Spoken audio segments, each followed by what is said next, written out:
যারা ক্ষমতা পেয়ে 2 নম্বরই করেছে, তারা নাস্তানাবুদ হয়েছে, পরাজিত হয়েছে। আজকেও যারা ক্ষমতার মসনদে বসে সুন্দর পরিবেশ পেয়ে পূর্বের মতো চাঁদাবাজি, ডাকাতি, বাটপারি, জালিমগিরি করবে, তাদেরকেও তাদের পরিণতিও আগে জালেমের চাইতে ভয়ঙ্কর হবে। ঠিক কিনা বলেন? যে জাতি শিক্ষা গ্রহণ করে না, সেই জাতির কপালে মায়ের ছাড়া আর কিছুই থাকে না।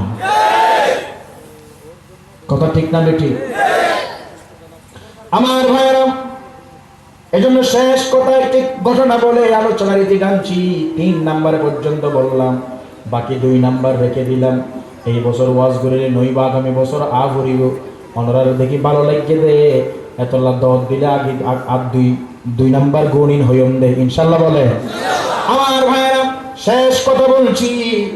আব্দুল্লাহ ইবনে ওমর রাদিয়াল্লাহু তাআলা আনহুমা একদিন বাহির হয়ে গেলেন।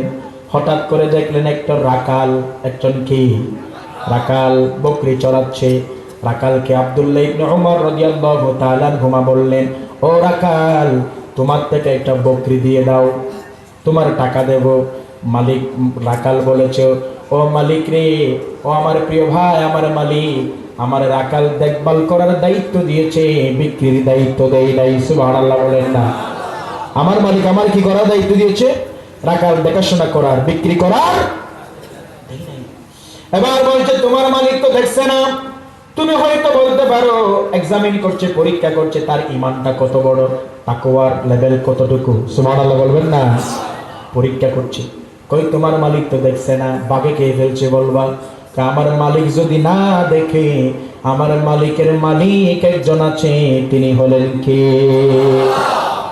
ইন্নাল্লাহা খবীরুম বিমা তা'মালুন।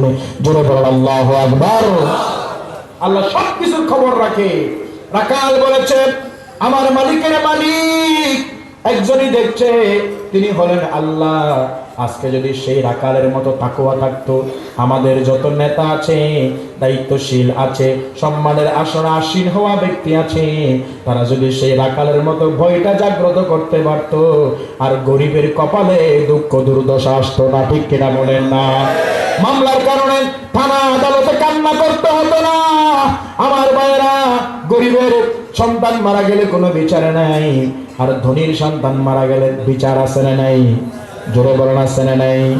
এই জন্য তাকওয়াবান নেতা যদি আমাদের সমাজে থাকে, আর গরিবদের দুঃখ দুর্দশা থাকবে? জোরে বলেন থাকবে? আল্লাহ তাআলা সেই তাকওয়া আমাদেরকে অর্জন করার তৌফিক দান করুন। 3টি বললাম সবক। ইন্নাল্লাহা ইউহিব্বুস সাবিরিন, ধৈর্যশীলদেরকে আল্লাহ ভালোবাসেন, ধৈর্য ধারণ করব। ইন্নাল্লাহা ইউহিব্বুল মুতাওয়াক্কিলিন, ভরসাকারীদেরকে আল্লাহ ভালোবাসেন। আল্লাহর উপর যারা ভরসা করে, আল্লাহর উপর ভরসা করে চলবো।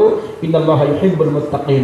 3 নাম্বার, যারা মুত্তাকি, আল্লাহর ভয় করে, ভয় করার নীতি অবলম্বন করে, কিয়ামতের দিন জবাবদিহিতার ভয়টা রাখে, আল্লাহর দরবারে দাঁড়াতে হবে। আল্লাহ প্রশ্ন করবে, আলাইসাল্লাহু বিআহকামিল হাকিমিন। এটি মনে করে যারা চলে, আল্লাহ তাদেরকে ভালোবাসে, আমরাও আল্লাহরে ভালোবাসি। এই ভালোবাসার প্রতিদান যেন আল্লাহ তাআলা আমাদেরকে জান্নাতুল ফেরদাউস দিয়ে দেয়। আমরা পড়ি আমিন। জিকির করি লা ইলাহা